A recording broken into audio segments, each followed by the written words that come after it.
Ali, I found you. You did say NWP43. That's right. I found you, and here you are with your fantastic collection of Italian bottles. Tell me more about these gorgeous things. Okay, so they're known as genie bottles, but people sometimes call them apothecary bottles. Or they're made in the Empoli region of Italy. They're mid-century, so they were made between the 50s and the 70s. Yeah.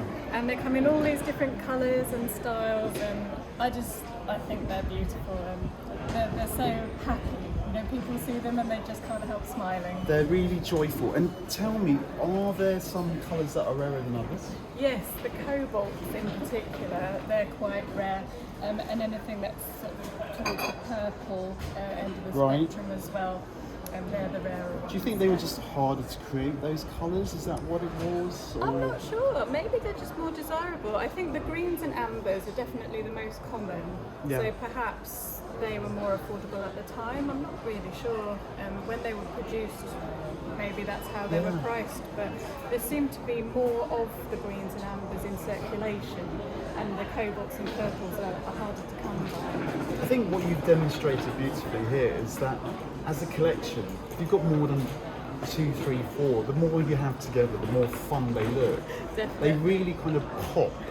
They right. bang. I just love all these different colours and shapes. And you know, the great thing about these is that they're glass that doesn't need to be recycled. These are things we can put into our homes today, and they're immediately functional, and at the same time they've got a decorative value, a beauty created in an instant, really. Yeah, absolutely. I think they're completely beautiful, and as you say, the more of them that you have together, the more joyful the experience. My home is overrun with them. Brilliant. I mean, you know, we're right at the start of day one, and this is your first time doing the fair at the Festival of Antiques. That's right. Yes, I came as a visitor a couple of years ago, looking around, hunting for genie bottles. I did pick up a couple. Just my collection has grown and grown, and now it's kind of got to the point where I feel that I ought to perhaps let somebody else share in the joy.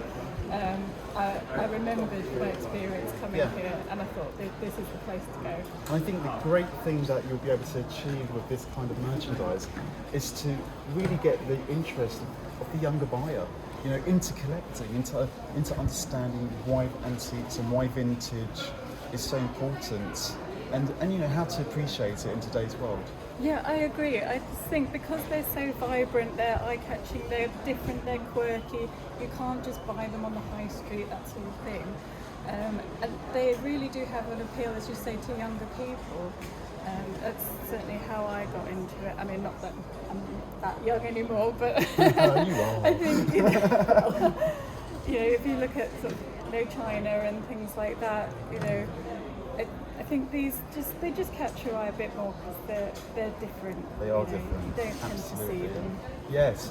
Well, look, I'm going to let you get on with the selling. I might pop back later and see how many you've sold, because I think you're going to do really well. Best I hope of luck. so. Thank you very Take care. much. Thanks.